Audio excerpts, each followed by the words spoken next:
Hello दोस्तों, स्वागत है आपका स्लीपी क्लासेस में। दोस्तों, पार्लियामेंट चैप्टर हम कर रहे थे। हमने बहुत ही विस्तार में लोकसभा कर चुके हैं, ठीक है जी। और हमने काइंड ऑफ राज्यसभा भी कर चुके हैं, ठीक है। पिछले लेक्चर में हमने क्या किया था, हमने देखा था, एक जिस्ट देखा था कि पार्लियामेंट का फंक्शन क्या होता है। प्रॉपरली देख लिया था लेजिस्लेटिव फंक्शन क्या होता है, एग्जीक्यूटिव क्या होता है, जुडिशियल क्या होता है, मतलब पार्लियामेंट का कितना बड़ा रोल होता है। अब आते हैं हम पोजीशन ऑफ राज्यसभा, और ये पोजीशन ऑफ राज्यसभा क्या है इन कंपैरिजन टू लोकसभा, और फिर इंडिविजुअली लोकसभा की क्या क्या पावर्स रहती हैं, ठीक है। अब देखिए, राज्यसभा आपको क्या है, थोड़ा सा अगर हम लिख लेते हैं कि ये कभी भी, ये चैम्बर जो है हाउस का कभी भी डिज़ोल्व नहीं होता है, नेवर गेट्स डिज़ोल्व, ठीक है। और इसके जो आपके मेंबर्स हैं 2/3 वो रिटायर होते हैं हर 2 साल, और टेन्योर कितने साल का होता है इनके मेंबर्स का, 6 ईयर का, और वो री इलेक्ट भी हो सकते हैं, ठीक है। अब ये देखिए होता क्या है, लोकसभा अगर देखा जाए तो 5 साल का है उसका टेन्योर, ठीक है, और वो डिज़ोल्व भी होता है। लेकिन डेमोक्रेसी कभी डिज़ोल्व नहीं होती कंट्री में, ठीक है। अगर आपका इलेक्शंस नहीं हो रहे हैं या आपके डिज़ोल्व हो चुकी है लोकसभा और कंट्री में कोई भी प्रॉब्लम चल रही है, तो राज्यसभा हमेशा ही रहेगी, क्योंकि पार्लियामेंट जो है हमेशा एग्जिस्टेंस में रहती ही रहती है, ठीक है। तो चलिए अब राज्यसभा के बारे में जानते हैं कि क्या है इसके आगे हमारे टॉपिक्स में, ठीक है। अब देखिए, अब देखते हैं where Rajya Sabha is equal to Lok Sabha, मतलब राज्यसभा किन किन मामलों में लोकसभा के बिल्कुल इक्वल चलती है, ठीक है। चलिए सबसे पहले देखिए, introduction and passage of ordinary bill. देखिए आपको पता है ऑर्डिनरी बिल राज्यसभा में भी इंट्रोड्यूस कर सकते हैं और लोकसभा में भी। ऑर्डिनरी बिल क्या होते हैं, कोई भी बिल जिसमें फाइनेंसेस, टैक्सेस वगैरह या कोई ऐसे प्रिविलेजेस जो हैं, या कोई भी ऐसी चीज़ जो कि सिर्फ लोकसभा में ही हम कर सकते हैं, ठीक है, उसके अलावा कोई भी ऐसा बिल, उसको हम ऑर्डिनरी कहते हैं, ठीक है। और ये मिनिस्टर नहीं, कोई भी नॉर्मल जो एमपी है वो भी इंट्रोड्यूस कर सकते हैं, ठीक है।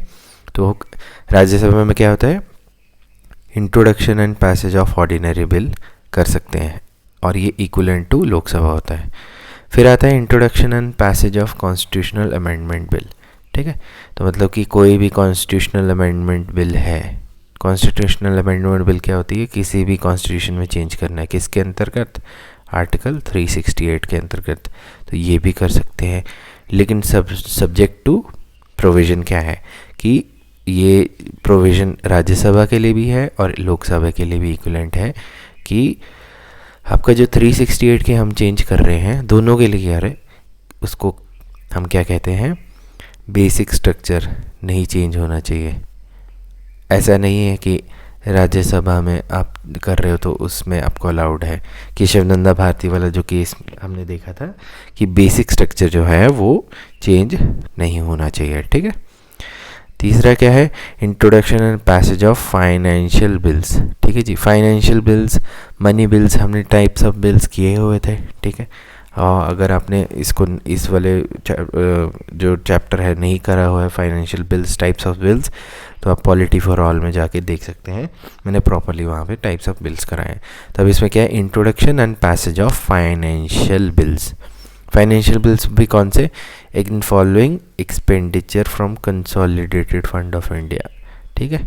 देखिए फाइनेंशियल बिल्स और मनी बिल्स का मेन रोल तो लोकसभा का ही रहता है, लेकिन इसमें फाइनेंशियल बिल्स का इक्विवेलेंट रोल किसका है, लोकसभा राज्यसभा का इसमें दिया हुआ है, ठीक है, जिसमें कि expenditure involving from consolidated fund of India है, तो राज्यसभा और लोकसभा का इक्विवेलेंट रहता है, ठीक है। और कौन कौन से होते हैं, और है जहाँ पे Rajya Sabha is equal to Lok Sabha, जहाँ पे election and impeachment of president हो, ठीक है जी, ठीक है। पास दोनों हाउसेस से करना पड़ेगा, ठीक है। लोकसभा में इंट्रोड्यूस हो रहा है तब भी, और राज्यसभा में हो रहा है तब भी, मतलब एक हाउस से होता है तो दूसरे हाउस में पास तो कराना ही पड़ेगा।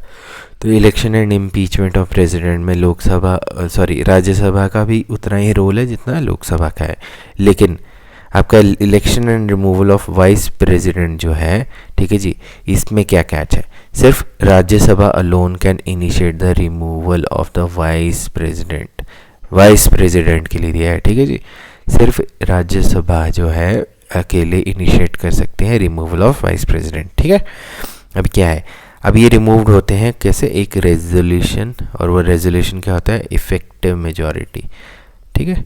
अब देखिए इफेक्टिव मेजॉरिटी क्या होती है, एक टाइप ऑफ स्पेशल मेजॉरिटी होती है, और मैंने ये मेजॉरिटीज़ भी आपको कराई हुई हैं, ठीक है।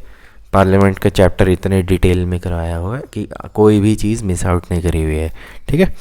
तो एक स्पेशल मेजॉरिटी के थ्रू वाइस प्रेसिडेंट साहब को रिमूव किया जाता है, और फिर उसके बाद क्या होता है, एग्रीड टू बाय लोकसभा में लेकिन क्या चाहिए होती है, एक सिंपल मेजॉरिटी। तो अगर वाइस प्रेसिडेंट साहब को हटाना है तो ये सिर्फ और सिर्फ इनिशिएट किया जा सकता है राज्यसभा में, और एक स्पेशल मेजॉरिटी चाहिए, effective majority, special majority type, और उसके बाद इसको लोकसभा में एक सिंपल मेजॉरिटी से पास करना चाहिए, ठीक है। अब देखिए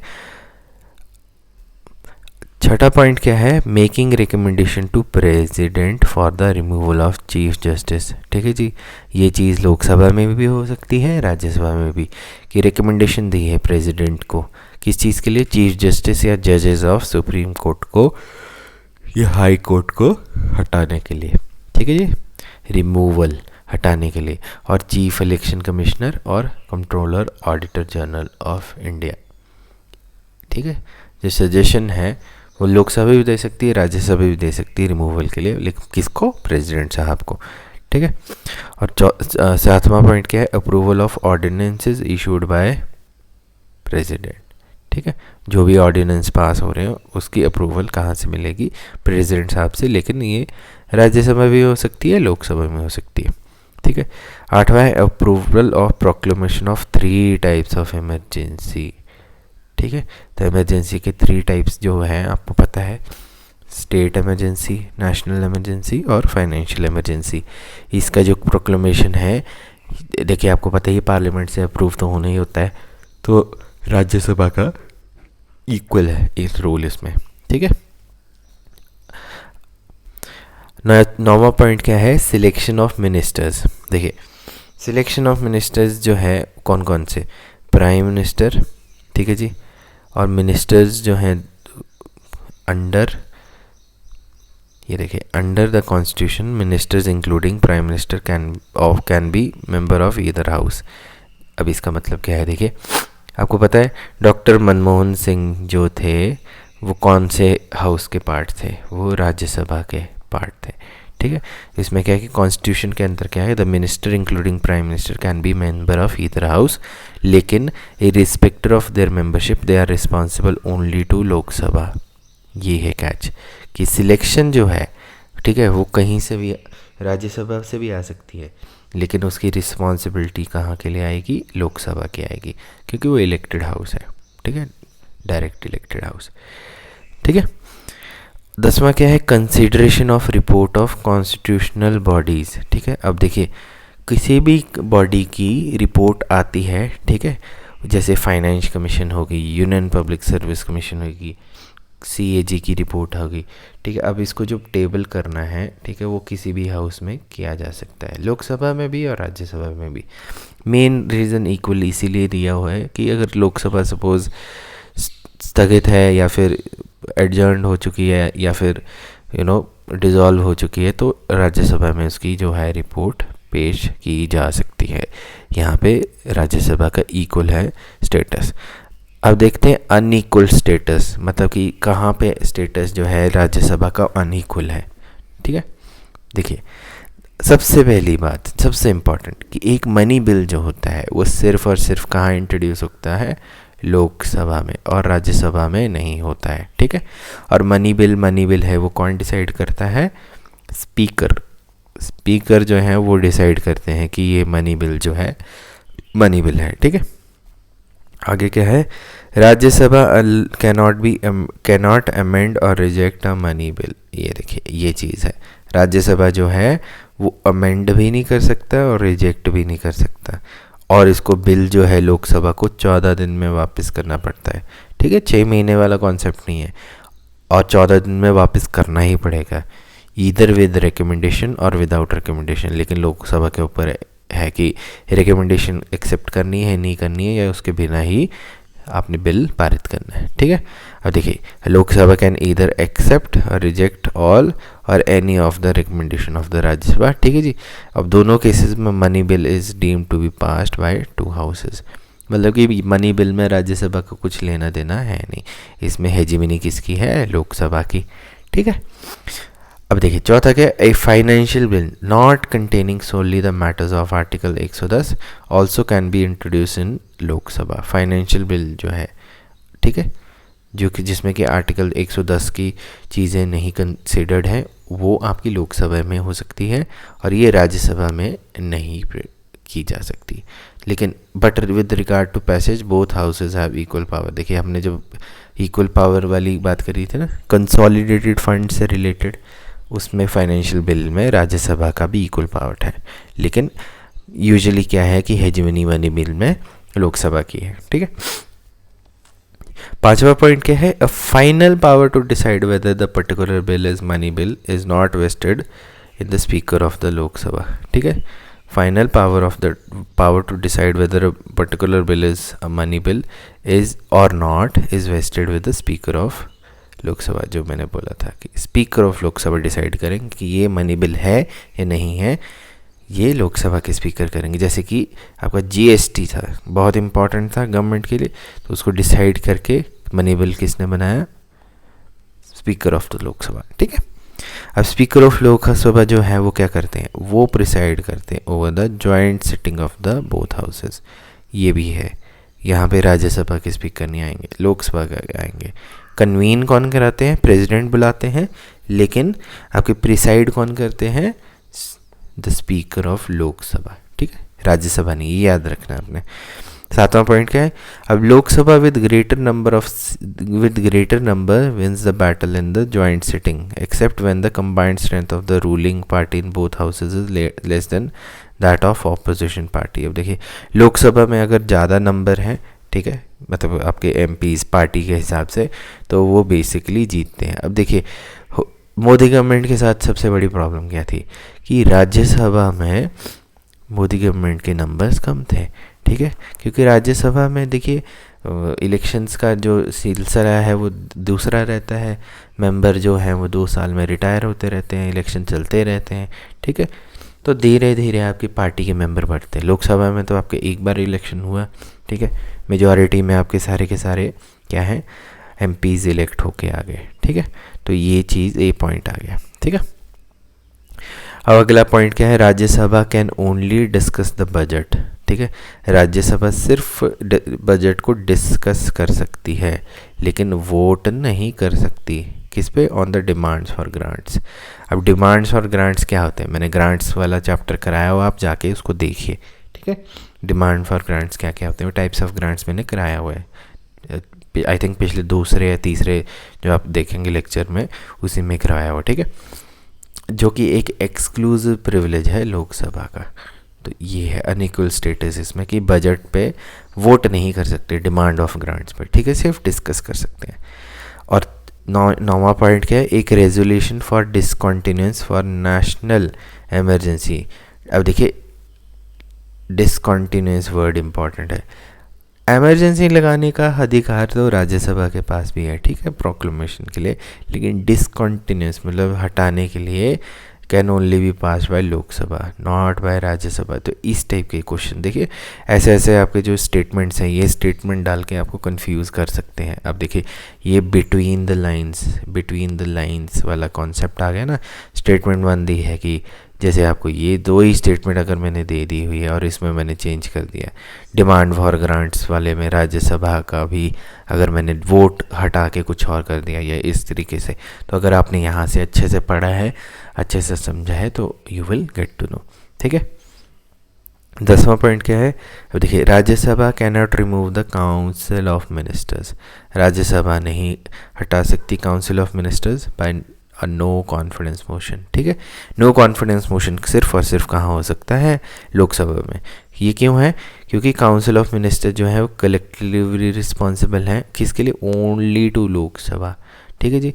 अगर आपको आता है कि council of ministers are responsible to parliament या फिर council of ministers are responsible to Lok Sabha, तो आप किसको टिक करेंगे, लोकसभा, क्योंकि वो कलेक्टिवली रिस्पॉन्सिबल है ओनली टू लोकसभा। लेकिन राज्यसभा क्या है, वो डिस्कस कर सकते हैं और क्रिटिसाइज़ कर सकते हैं पॉलिसीज़ और एक्टिविटीज़ को, ठीक है। तो यहाँ पे मतलब कि राज्यसभा के भी हाथ बंधे हुए हैं, ठीक है। अब देखते हैं special powers of Rajya Sabha. Rajya Sabha की स्पेशल पावर्स क्या क्या है वो जानना ज़रूरी है।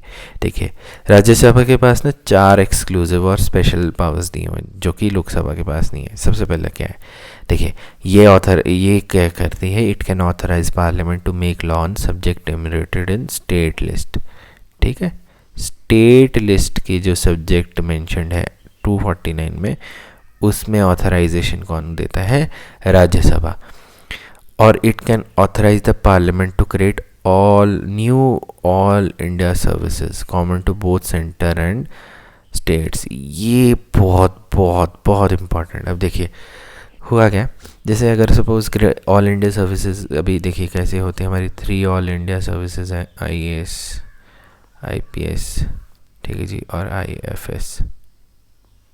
IFS ना फॉरेन सर्विसेज नहीं है, फॉरेस्ट सर्विसेज है। सपोज मेरे को क्रिएट करनी है IJS, इंडियन जुडिशियल सर्विसेज, तो ये क्रिएशन कहाँ से होगी, ये क्रिएशन होगी राज्यसभा से, आर्टिकल 312 के अंतर्गत। और ये सिर्फ और सिर्फ अधिकार किसका है, राज्यसभा का है, ठीक है। और क्या स्पेशल पावर, अब ये अकेले it can alone initiate a move for removal of vice president, ठीक है जी। मतलब कि वाइस प्रेसिडेंट के रिमूवल के लिए अकेले क्या कर सकते हैं, it can initiate a move. हमने पहले भी पढ़ा था कि वाइस प्रेसिडेंट हटाने के लिए सिर्फ और सिर्फ राज्यसभा कर सकती है। मतलब कि a resolution for removal of vice president सिर्फ और सिर्फ कर सकते हैं किसके अंतर्गत, आर्टिकल 67 के अंतर्गत। और इसमें लोकसभा का कुछ भी लेना देना नहीं है। वाइस प्रेसिडेंट का प्लीज़ याद रखिएगा, ये क्वेश्चन बहुत बार आ चुका है, ठीक है। अब देखिए चौथा क्या है, अगर if a proclamation is issued by the president for imposing national emergency, ठीक है जी, if a proclamation is issued by president for imposing national emergency और प्रेसिडेंट रूल और financial emergency at the time when Lok Sabha has been dissolve, ठीक है जी, और the dissolution of Lok Sabha takes place with in the period allowed for its approval, the proclamation can remain effective even if it's approved by Rajya Sabha loan, ठीक है जी। ये है एक sentence कि जो हमारे प्रेसिडेंट साहब ने प्रोक्लेमेशन ऑफ नेशनल इमरजेंसी लगाई है, ठीक है, और उस टाइम पे लोकसभा डिसॉल्व हो चुकी है या फिर डिसोल्यूशन चल रही है, तो जो प्रोक्लेमेशन है वो इफ़ेक्टिव रहेगी, ठीक है। अगर क्यों, उसमें राज्यसभा का मेन रोल रहेगा। और ये किसके अंतर्गत आती है, आर्टिकल 352, 356 और 360, कौन से, इमरजेंसी के क्लॉजेज हैं, ठीक है। तो दोस्तों इसी के साथ हमारा आज का जो लेक्चर है वो ख़त्म हुआ है। आपको कंपैरिजन जो है, ठीक है, कंपैरिजन जो है वो बहुत ज़्यादा अच्छे तरीके से आना चाहिए, क्योंकि यहाँ से आपके MCQs जो कि हाई लेवल के MCQs रहते हैं ना, जैसे कि आपके कई बार तो आपके देखिए लेवल होते हैं ना, हाई लेवल आता है, मीडियम लेवल आता है, इजी लेवल आता है, यहाँ से हाई लेवल के आते हैं क्योंकि जो कन्फ्यूजन वाले स्टेट्स हैं, ठीक है। अब जैसे कि आप बोलेंगे कि creation of all India services, ये तो आपने किया होगा, ठीक है। लेकिन अगर मैंने आपको 3 स्टेटमेंट दे दिए, स्टेटमेंट 1, स्टेटमेंट 2, स्टेटमेंट 3, इसी से ही, ठीक है, ठीक है, और मैं आपको डेली डोज में यहीं से एक क्वेश्चन ज़रूर बना के दूंगा। अगर यहाँ से ही एक क्वेश्चन आ गया तो आपको इसको यूज़ करना पड़ेगा, ठीक है। तो इसी के साथ आज का लेक्चर होता है ख़त्म। मिलते हैं अगले लेक्चर में। पार्लियामेंट लगभग अब ख़त्म ही हो गया है, अब हम प्रिविलेजेस और बाकी चीज़ें भी करेंगे, ठीक है।